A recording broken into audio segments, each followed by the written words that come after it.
Today we start a new topic, eigenvalues and eigenvectors. What is that? Eigenvalues and eigenvectors.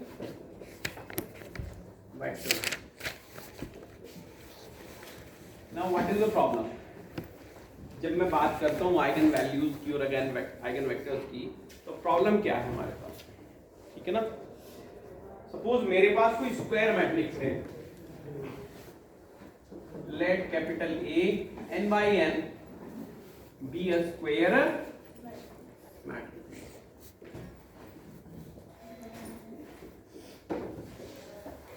Right? ये कोई भी n by n का मेरे पास square matrix, ठीक है? अब इसके बाद चलिए हम लोगों ने जनरलाइज कॉन्सेप्ट ऑफ वेक्टर की थी, तो उसमें हम लोगों ने n डायमेंशनल वेक्टर देखा था, ठीक है ना? Suppose x is equal to, let me say x1, x2 and xn, ये कोई n by n या n डायमेंशनल वेक्टर हो गया।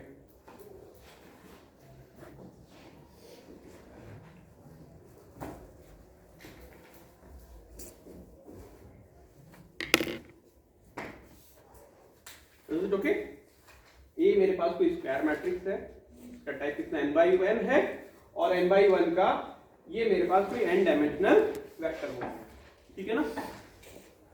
अब अगर मैं एक प्रोडक्ट फाइंड आउट करता हूं a into x, that is ax, क्या आएगा?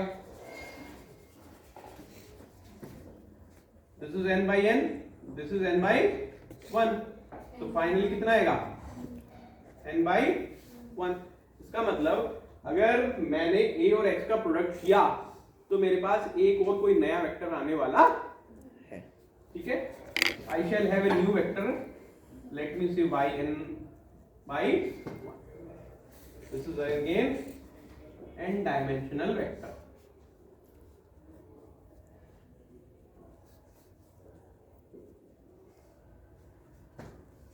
Is it okay?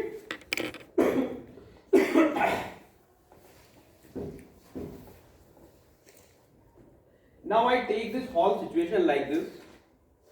मेरे पास कोई वेक्टर x है, ठीक है ना? मैंने उसके साथ मैट्रिक्स A से मल्टीप्लाई किया, या इसको मैं दूसरे वर्ड में बोलता हूं कि वेक्टर x को मैंने कैपिटल A मैट्रिक्स के साथ ऑपरेट कर दिया, ठीक है ना? तो उस पर कोई ऑपरेशन करी मैंने, तो एक नया वेक्टर मुझे मिल गया। तो या फिर मैं ये कहूं कि जो ये कैपिटल A मैट्रिक्स है, इसकी हेल्प से मैंने x वेक्टर को दूसरे एक वेक्टर y में ट्रांसफॉर्म कर दिया। इसको मैं ऐसा लिख सकता हूं, that vector x is transformed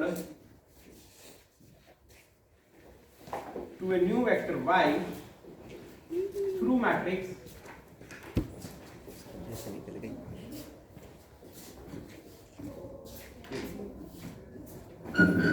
okay. यानी कि अब मैं जो मेरे पास मैट्रिक्स A है उसको मैं एक ट्रांसफॉर्मेशन की तरह से ट्रीट कर सकता हूं, जो एक वेक्टर x को दूसरे वेक्टर y में ट्रांसफॉर्म कर दे। ट्रांसफॉर्मेशन कैसे करना? A x को फाइंड आउट करना। भाई मैट्रिक्स A है, x एक मैट्रिक्स है, ले सकता हूं मैं इसको n by 1 का, तो रिजल्टेंट क्या आने वाला है मेरे पास?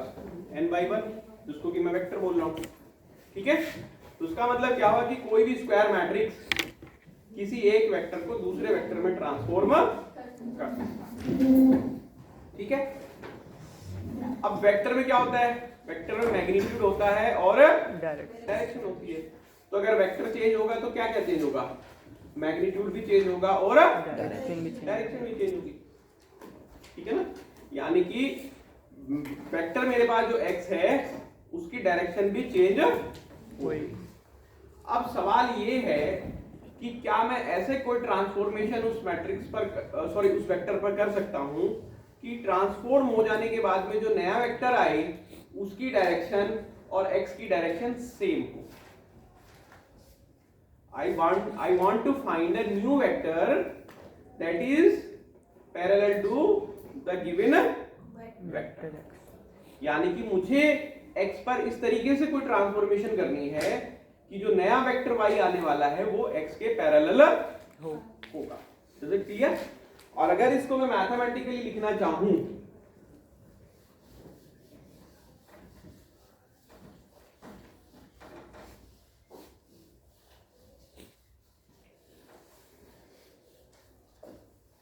the problem is that is it possible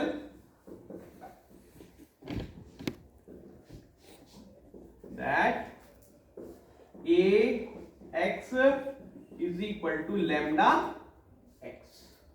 तभी तो आएगा ना. ये जो नया वेक्टर आया है x के पैरेलल होगा. भाई ये वेक्टर x है, इसको x के पैरेलल ही लेके आना है तो x तो आएगा नहीं. तो x में कोई स्केलर मल्टीप्लिकेशन जब लैम्डा का होगा यानी कि मैग्नीट्यूड तो चेंज होगा लेकिन डायरेक्शन तो सेम ही रहनी है. जब डायरेक्शन सेम रहेगी तो उसके साथ हम किसी फैक्टर लैम्डा से मल्टीप्लाई कर सकते हैं.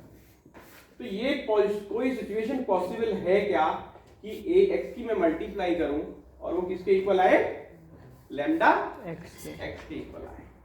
ठीक है ना. ये मेरे पास क्वेश्चन है दैट इज इट पॉसिबल. ठीक है ना. पॉसिबल होगा तो किन कंडीशंस में पॉसिबल होगा, किस सिचुएशन में पॉसिबल होगा वो एक बार हम लोग देखते हैं. x मेरे पास कोई भी आर्बिट्रेरी वेक्टर है. यहां पर ये चीज ध्यान रखो that x is any arbitrary vector. तो केवल किसी एक पर्टिकुलर वेक्टर को हम लोग ट्रांसफॉर्म नहीं कर रहे, किसी भी आर्बिट्रेरी वेक्टर को ट्रांसफॉर्म कर रहे हैं. किसमें? एक नया वेक्टर जो उस वेक्टर के पैरेलल होगा.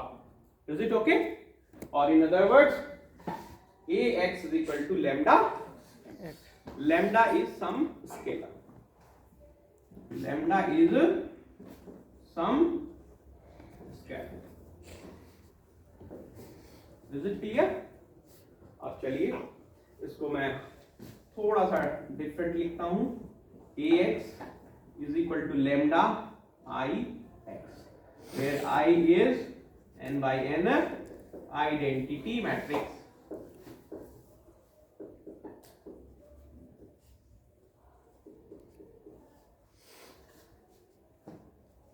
लिख सकता हूं भाई. आइडेंटिटी मैट्रिक्स x से मल्टीप्लाई करूंगा तो सेम ही आना है. राइट. अब इसको मैं लेफ्ट हैंड साइड में लेके आ जाता हूं तो मेरे पास क्या बचेगा? ax minus lambda ix is equal to 0 और x को मैं बाहर निकाल सकता हूं. मैट्रिसेस की वेक्टर के मल्टीप्लिकेशन की प्रॉपर्टी है. ये मेरे पास हो गया a minus lambda i x is equal to 0. 0 is nothing but this is a vector n by 1. सारे एलिमेंट्स क्या हैं? 0 0 0 एंड 0. ठीक है ना. ये मेरे पास n by n होगा, ये मेरे पास n by 1. तो अब ये जो मेरे पास इक्वेशन आई है a माइनस लेम्डा i, ये पूरा ब्रैकेट में एक मैट्रिक्स है, उसके साथ किसका मल्टीप्लिकेशन है? x का. और फाइनल रिजल्ट क्या है? 0. तो ऐसा हम लोगों ने जब homogeneous linear system of equation बताया था, ये सेम सिचुएशन है ना. राइट. x तो मेरे पास क्या है? आर्बिट्रेरी वेक्टर है, यानी कि x is a vector of a non variable. Let me से x1 x2 xn मैंने लिया था. तो जो x है मेरा, इसमें मेरे पास क्या है? आर्बिट्रेरी वेक्टर है. तो ये एक क्या हो गया? x1 x2 x3 xn इसके आर्बिट्रेरी कंपोनेंट हो जाएंगे. तो इसको मैं वेक्टर ऑफ अननोन ट्रीट कर सकता हूं. ठीक है ना. तो x can be treated as vector of unknown.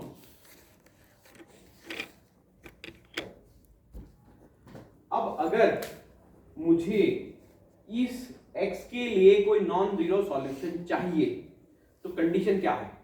मैंने बताया था homogeneous system of linear equations जब मैंने पढ़ाई थी ना. तो अगर मुझे x का नॉन जीरो सॉल्यूशन चाहिए तो मेरे पास कंडीशन क्या होगी?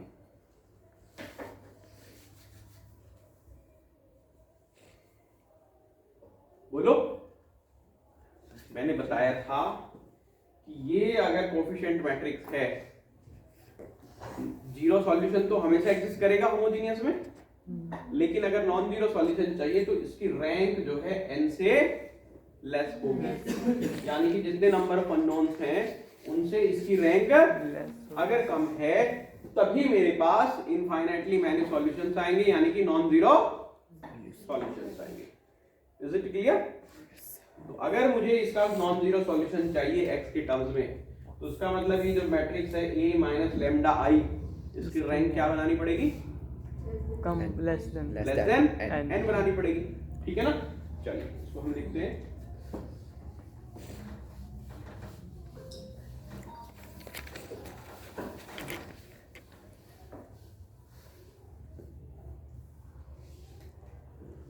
For non-zero solution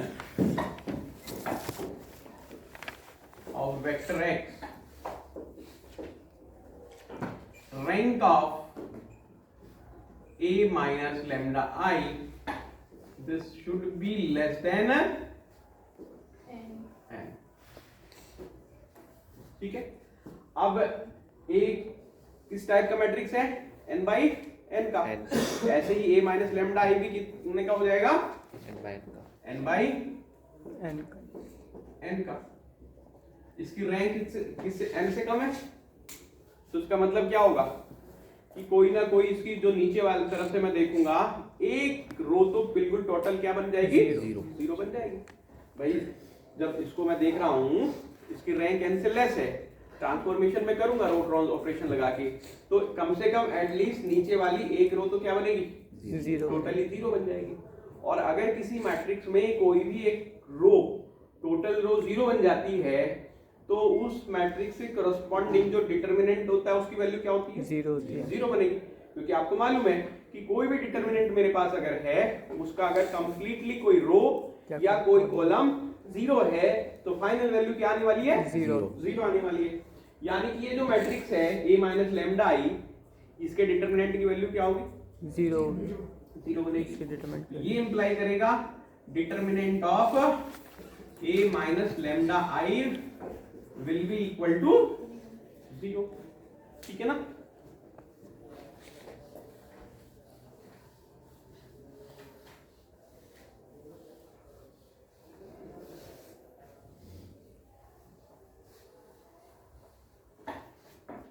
is it okay?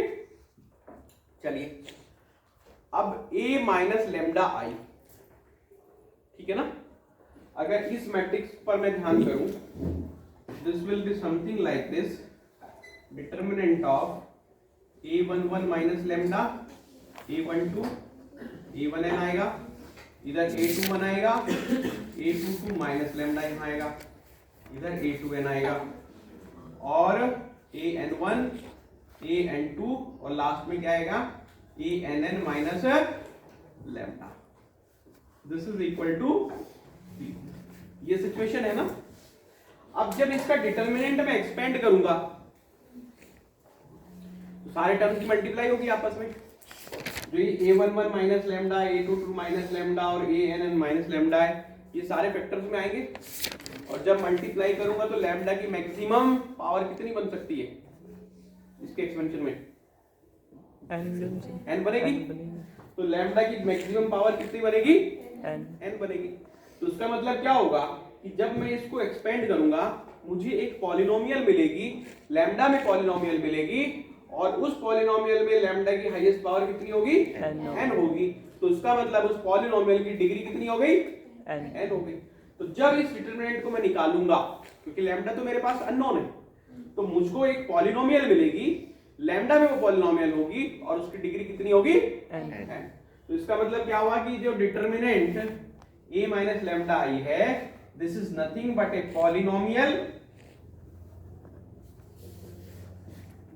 In lambda with degree कितनी हो गई? n। ठीक है? Is it okay? और ये किसके इक्वल है? किसके इक्वल है? जीरो के इक्वल है। अब जो ये पॉलिनोमियल है, इसको बोलते हैं कैरेक्टरिस्टिक पॉलिनोमियल। क्या बोलते हैं? Characteristic polynomial. और जो ये इक्वल टू 0 है इसको बोलते हैं कैरेक्टरिस्टिक इक्वेशन। क्या बोलते हैं इसको? Characteristic equation. तो ये कैरेक्टरिस्टिक इक्वेशन किसमें है? लैम्डा में नॉन है। लैम्डा की पावर कितनी है? n है। तो जब सॉल्यूशन करूंगा तो लैम्डा की कितनी वैल्यूज मिलेंगी मुझे? n नंबर ऑफ वैल्यूज मिलेंगी। तो इस कैरेक्टरिस्टिक इक्वेशन को सॉल्व करने के बाद लैम्डा की मुझको n वैल्यूज मिलेंगी। कितनी वैल्यूज मिलेंगी? n वैल्यूज मिलेंगी। ये जो लैम्डा की वैल्यूज मुझे मिल रही हैं इन्हीं को कहा जाता है आइगन वैल्यूज। तो जो मेरे पास सिचुएशन है ax is equal to lambda x, lambda मेरे पास स्केलर है, तो इसका मतलब क्या हुआ कि लैम्डा की सभी वैल्यूज के लिए ये इक्वेशन नहीं बनेगी। कितनी वैल्यूज के लिए बनेगी? Total n number of values के लिए ही ये इक्वेशन बनेगी। बाकी के लिए इक्वेशन ये वाली कहीं बनेगी नहीं। तो जो मेरा क्वेश्चन था कि is it possible that ax is equal to lambda x, yes it is possible but only for certain values of lambda. और टोटल कितनी वैल्यूज होंगी? वो n वैल्यूज होंगी। तो केवल n लैम्डा की n वैल्यूज मेरे पास अवेलेबल होंगी जिनके लिए ax is equal to lambda x satisfy होगा। और वे सारी वैल्यूज कहलाती हैं आइगन वैल्यूज। और इसकी आइगन वैल्यूज कहलाएंगी इस मैट्रिक्स A। ठीक है ना? तो this is the definition of eigen values, right? चलिए इसको मैं लिखता हूं।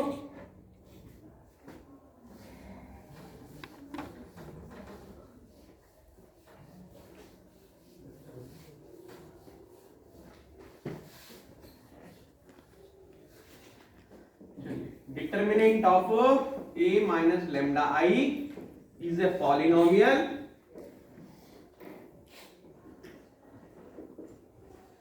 in lambda with degree and it is called characteristic polynomial.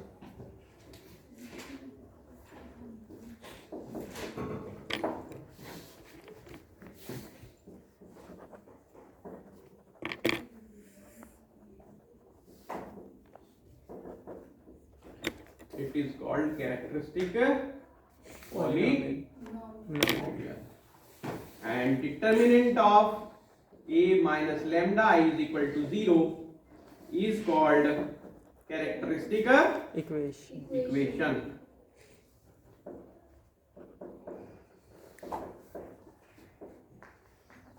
और किसकी? Of square matrix A।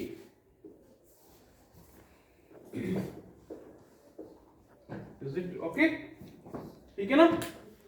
अब इसका सॉल्यूशन आएगा, लैम्डा में आएगा, कितनी नंबर ऑफ वैल्यूज आएंगी?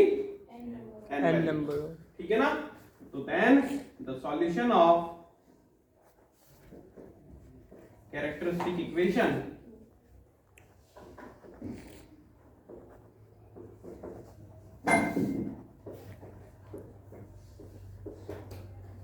the solution of characteristic equation, that is n roots of equation,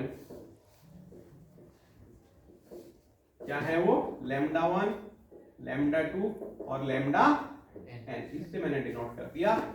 are called eigen values, और रादर कभी कभी कैरेक्टरिस्टिक वैल्यूज भी बोल देते हैं। आर कॉल्ड कैरेक्टरिस्टिक और आइगन वैल्यूज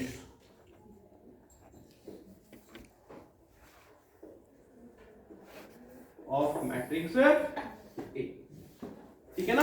तो बात समझ में आई? ax is equal to lambda x है, इसके लिए determinant of a minus lambda equal to 0 करेंगे, लैम्डा की n वैल्यूज आएंगी, वे सारी n वैल्यूज क्या कहलाएंगी? Eigen values of matrix A। और क्लियर आइगन वैल्यूज का कॉन्सेप्ट क्या है? तो उसका मतलब आइगन वैल्यूज लैम्डा की केवल वो वैल्यूज हैं अगर मुझको किसी मैट्रिक्स A से किसी आर्बिट्ररी वेक्टर x को ट्रांसफॉर्म करना है लैम्डा x में, तो केवल लैम्डा की n वैल्यूज के लिए ये सिचुएशन पॉसिबल है, अदर वैल्यूज के लिए सिचुएशन पॉसिबल नहीं। ठीक है ना? ओके। अब ये जो आर्बिट्ररी वेक्टर x है, जो ax = लैम्डा x को सेटिस्फाई कर रहा है, तो इसमें x एक वेक्टर है ना, तो लैम्डा की कोई वैल्यू आई मेरे पास, आइगन वैल्यू, सपोज लैम्डा 1 आई, तो मेरे पास ax = लैम्डा 1x सेटिस्फाई होगा, मेरे पास ax = लैम्डा 2x सेटिस्फाई होगा, मेरे पास ax = लैम्डा nx सेटिस्फाई होगा। ठीक है ना? तो कितनी इक्वेशंस बन गई? n number of equation. तो हर एक आइगन वैल्यू के लिए जो आर्बिट्ररी वेक्टर x है, उसका जो सॉल्यूशन आने वाला है, उस सॉल्यूशन को, उस वेक्टर x को हम लोग बोलेंगे आइगन वेक्टर। बात समझो, मैंने n number of eigen values निकाली, अब एक एक करके आइगन वैल्यूज में लेता हूं, एक बार लैम्डा 1 लेता हूं, एक बार लैम्डा 2 लेता हूं, एक बार लास्ट तक लैम्डा n लेता हूं। तो हर सिचुएशन में x के लिए कोई सॉल्यूशन है ना, ax = लैम्डा 1 x के लिए सॉल्यूशन है, ax = लैम्डा 2 x के लिए सॉल्यूशन है, ax = लैम्डा n x के लिए सॉल्यूशन है। कौन सा सॉल्यूशन है? वो जो वेक्टर x है।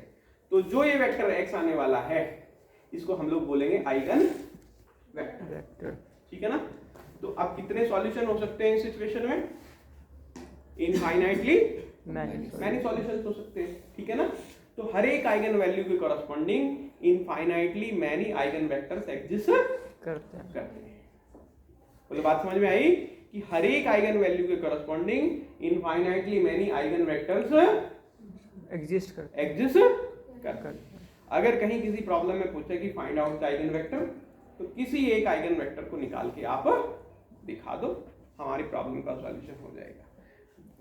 ठीक है ना? लेकिन सिचुएशन क्या है कि हर एक आइगन वैल्यू के corresponding infinitely many eigen vectors exist करते हैं। Is it clear? चलिए इसको मैं एक बार लिखता हूं।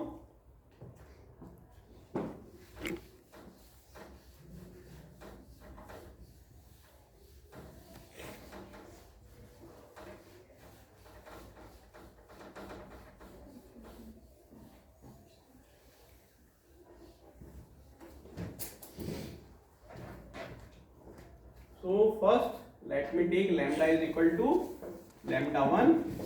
So then ax is equal to lambda 1 x. अब lambda 1 मेरे पास नॉन है, ठीक है ना? पहले तो नॉन था, वो जनरल इक्वेशन ली थी। अब lambda 1 नॉन है, तो ax is equal to a भी नॉन है, तो ax is equal to lambda 1 x. The solution for x is called eigen vector of A with respect to eigen value lambda 1। और कितने solution होंगे इस situation में? Infinitely many solution. So thus infinitely many eigenvectors exist for eigenvalue lambda is equal to lambda 1। ठीक है ना?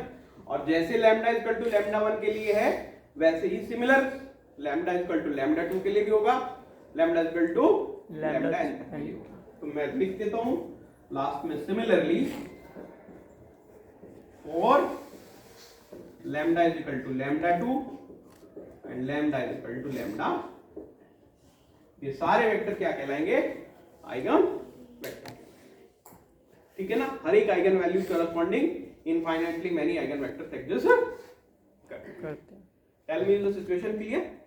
So this is all about eigen values and eigen vectors। मैं summarise करता हूं कि लैम्डा की कुछ पर्टिकुलर वैल्यूज होंगी जिनके लिए ax = लैम्डा x सेटिस्फाई होगा। वे सारी वैल्यूज, अगर a की डायमेंशन n/n है, a का टाइप n/n है, तो total n number of values exist करेंगी। उनको हम लोग क्या बोलते हैं? Eigen values. उनको निकालने का तरीका क्या है? e - लैम्डा i करो, उसका डिटरमिनेंट किसके इक्वल करो, जीरो। जीरो के इक्वल, उस डिटरमिनेंट को एक्सपेंड करोगे तो इक्वेशन बनेगी, जिसको कि हम लोग कैरेक्टरिस्टिक इक्वेशन बोलते हैं, उसका सॉल्यूशन हमें निकालना होगा। Is it okay? फिर उसके बाद हर एक आइगन वैल्यू के लिए correspondingly separately eigen vectors exist करेंगे जो x का सॉल्यूशन होगा। और वे कितने सॉल्यूशंस हो सकते हैं? Infinitely many solutions. ठीक है ना? So this is all about the introduction of the eigenvalues and vector. is that clear? Yes sir. Clear to all of you? Yes. चलिए तो फिर आज यहीं रुकते हैं।